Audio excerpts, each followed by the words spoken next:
Assalamualaikum warahmatullahi wabarakatuh. Selamat pagi menjelang siang, ketemu lagi dengan kami Rafli Hakiki Channel.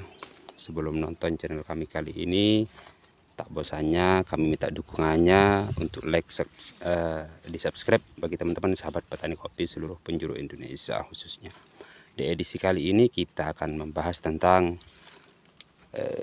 masalah kesuburan tanah ataupun masalah kesuburan dari batang kopi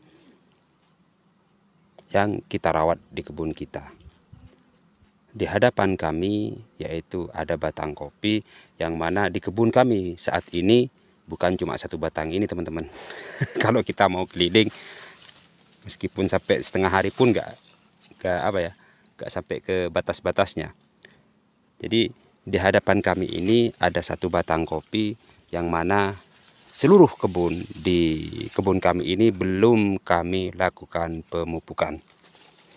Perlu diketahui, di kebun kami belum kami lakukan pemupukan untuk saat ini.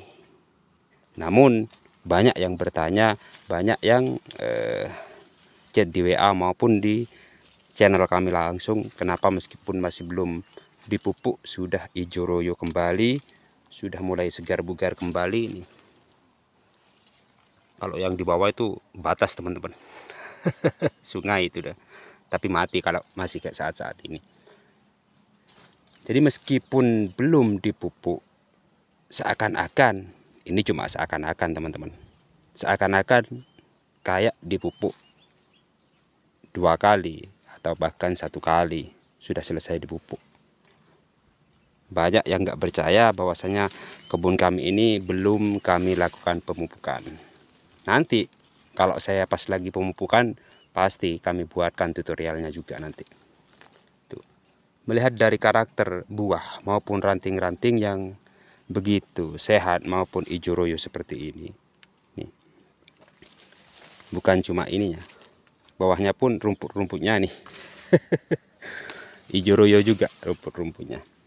Jadi tip dari kami bagi yang sedang melakukan perawatan kopi, kalau kami pribadi ini kita terbuka, kami sampaikan di sini, monggo silakan diterapkan kalau sekiranya tip kami ini bermanfaat bagi teman-teman. Jadi kami mulai buka lahan perkebunan ini. Hingga saat ini tanah ini tidak pernah kesentuh yang namanya herbisida ataupun kimia yang lain. Itu tip pertama, teman-teman. Jadi tidak bisa kita jadikan alasan bahwasanya tanah yang berbatu, tanah yang berpasir itu tidak baik bagi tanaman kopi. Kalau mau melihat batu nih. Bahkan di pangkal-pangkal kopi nih, sampai kayak gini rumputnya. Aduh.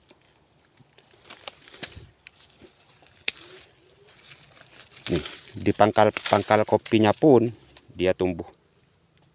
Bukan tumbuh rumput, teman-teman, ya tumbuh juga rumput, tapi batu-batuan nih. Namun kopinya masih segar, alhamdulillah masih segar. Tip yang pertama, kita hindari yang namanya herbisida. Paling tidak bisa kita kurangi herbisida tersebut untuk lahan kami, untuk lahan jenengan. Jadi meskipun kena kemarau yang sangat ekstrim, El Nino kayak kemarinnya, bukan cuma di tempat teman-teman yang kena El Nino, di tempat kami juga sama. Bahkan bisa 36, 37 kemarinnya panasnya. Jadi meskipun kena El Nino, setelah itu stres. Kopi itu pasti stres. Namanya sudah panasnya kayak gitu, jadi stres luar biasa. Namun ketika kena musim penghujan, ketika sudah pas masuk musim penghujan, dia kena hujan 2-3 kali aja, lebat diumpamakan hujannya, dia langsung pulih kembali seperti ini, seperti sedia kala. Apalagi tiap hari, teman-teman, apalagi tiap hari hujannya seperti ini.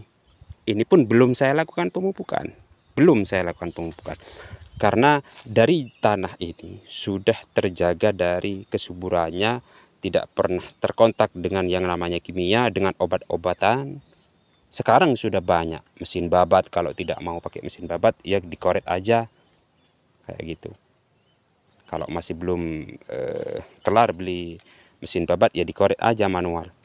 Toh keuntungannya kita membabat ini, kita timbun di terasing-terasing kayak gini, maka ketika dia membusuk akan menjadi pupuk kompos bagi tanaman kopi ini.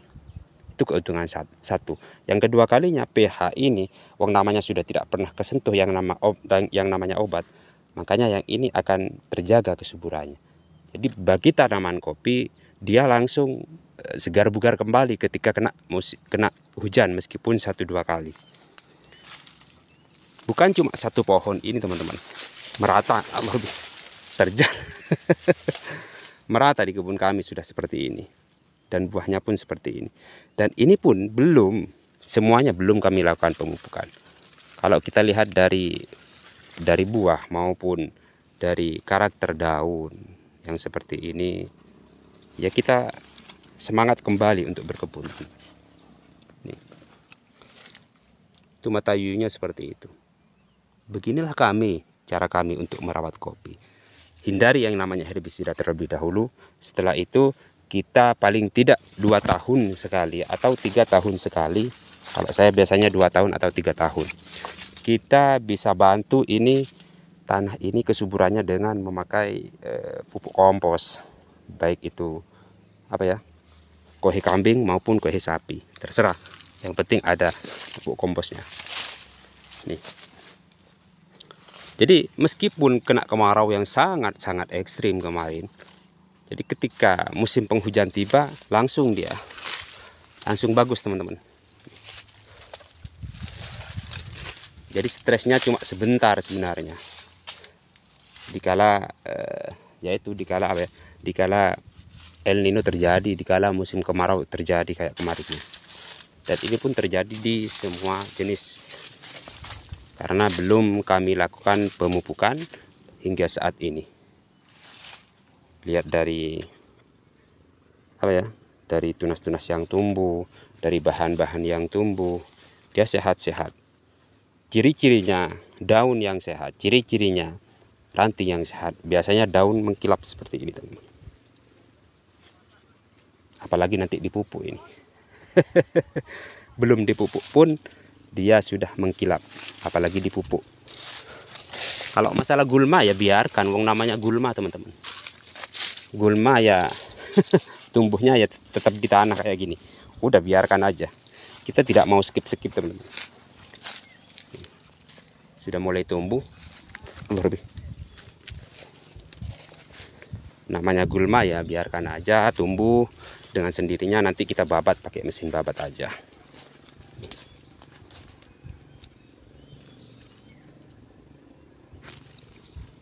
Udah mengkilap meskipun kena hujan beberapa kali kemarinnya.